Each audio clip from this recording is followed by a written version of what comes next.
ധ്യായാമോദവളാവകുണ്ടനവതീം തേജോമയീം നൈഷ്ഠികീം സ്നിഗ്ധാപാംഗവിലോകിനീം ഭഗവതീം മന്ദസ്മിതശ്രീമുഖീം വാത്സല്യാമൃതവർഷിണീ സുമധുരം സങ്കീർത്തനാലാപിനീം ശ്യാമാംഗീം മധുസിക്തസൂക്തിം അമൃതാനന്ദാത്മികാം ഈശ്വരീം ഗജാനനം ഭൂതഗണാതിസേവിതം കവിത്തജംബൂഫലസാരഭക്ഷിതം ഉമാസുതം ശോകവിനാശകാരണം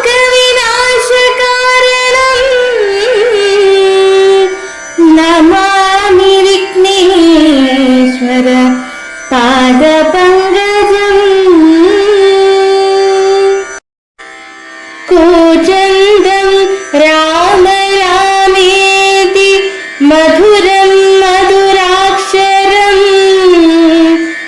ആരുഹ്യ കവിതാശാഖാം വന്ദേ വാൽമീകി കോകിലം. ഓം ഹരിശ്രീ ഗണപതയേ നമഃ.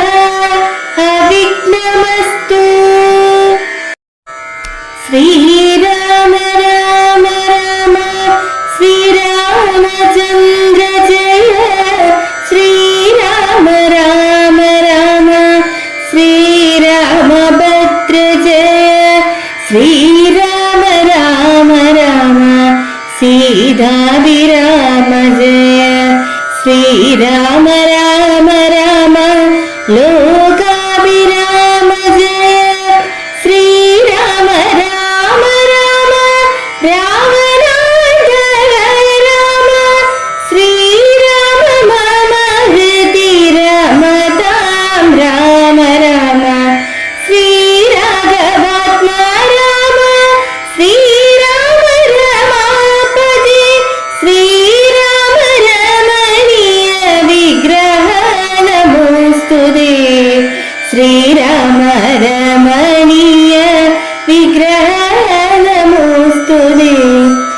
നാരായണായ നമോ നാരായണായ നമോ നാരായണായ നമോ നാരായണായ നമ.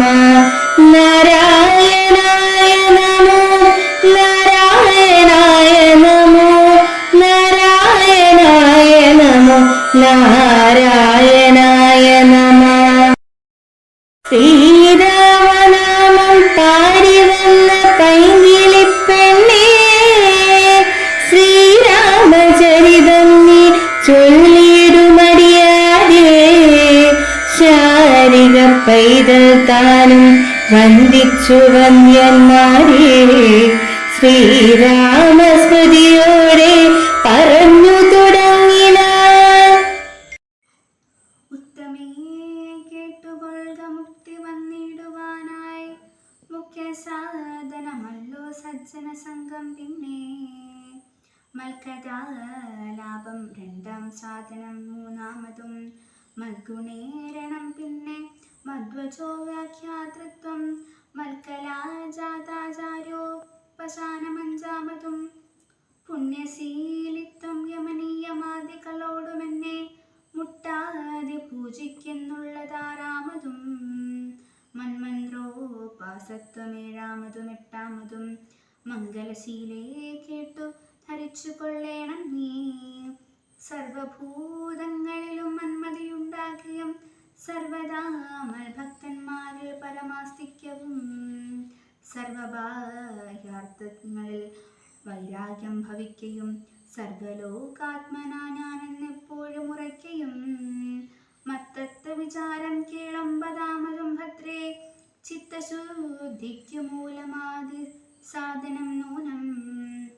ഭക്തവത്സലൻ പ്രസാദിക്കില്ലെന്നവർക്കെന്നിലെത്തിയിടും മുക്തി നീചജാതികൾക്കെന്നാകിലും പുഷ്കരനേത്രൻ പ്രസാദിക്കിലോ ജന്തുക്കൾക്ക് ദുഷ്കരമായിട്ടൊന്നുമില്ലെന്നു ധരിക്കണം.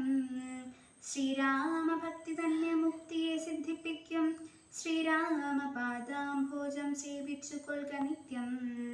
ഓരോരോ മന്ത്രതന്ത്രധ്യാന കർമാദികളും ദൂരെ സഞ്ചരിച്ചു ഗുരുനാഥോപദേശാൽ രാമചന്ദ്രൻ തന്നെ ധ്യാനിച്ചു കൊള്ളുക നിത്യം.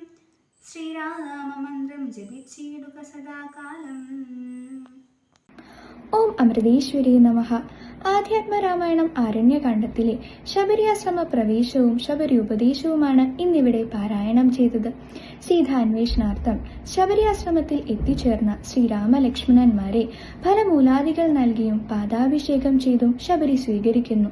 തന്റെ ഗുരുക്കന്മാർക്ക് ആർക്കും ലഭിക്കാത്ത ഭാഗ്യമാണ് തനിക്ക് ലഭിച്ചതെന്നോർത്ത് ശബരി സന്തോഷിക്കുന്നു. എന്നാൽ താഴ്ന്ന ജാതിയിൽപ്പെട്ടവളും സ്ത്രീയുമായ താൻ ഭഗവത് ദർശനത്തിന് അർഹയാണോ എന്ന് ശബരി ചോദിക്കുന്നു. സ്ത്രീ, പുരുഷൻ, നാമം, ജാതി, ആശ്രമം മുതലായവയൊന്നുമല്ല തന്നെ ഭജിക്കുവാനുള്ള ആധാരമെന്നും അചഞ്ചലമായ ഭക്തിയുള്ള ഒരുവന് തന്റെ ദർശനം സാധ്യമാകുമെന്നും ശ്രീരാമൻ പറയുന്നു. എന്തുകൊണ്ടാണ് ശബരി ഭഗവത് ദർശനത്തിന് അർഹയായതെന്ന് സത്യം ശ്രീരാമൻ വ്യക്തമാക്കുന്നു. അതിനുശേഷം ലങ്കയിൽ വസിക്കുന്ന സീതാദേവിയെക്കുറിച്ചുള്ള വിവരങ്ങൾ നൽകി അഗ്നിപ്രവേശം ചെയ്ത് ശബരി ഭഗവത് പദം പ്രാപിക്കുന്നു. താഴ്ന്ന കുലത്തിൽ ജനിച്ചവളായാലും സ്ത്രീയായാലും ഭക്തവത്സലനായ ശ്രീരാമദേവന്റെ പ്രസാദത്താൽ മോക്ഷം ലഭിക്കുമെന്ന് എഴുത്തച്ഛൻ ശബരിയുടെ അനുഭവത്തിലൂടെ നമ്മെ കാണിക്കുന്നു. നിഷ്കളങ്കമായ ഭക്തിയിലൂടെയും നിരന്തര സാധനയിലൂടെയും ആത്മസമർപ്പണത്തിലൂടെയും ഈശ്വര സാക്ഷാത്കാരം ലഭിക്കുമെന്നതിന്റെ ഉത്തമ ഉദാഹരണമാണ് ശബരി. ഓം നമഃ ശിവായ.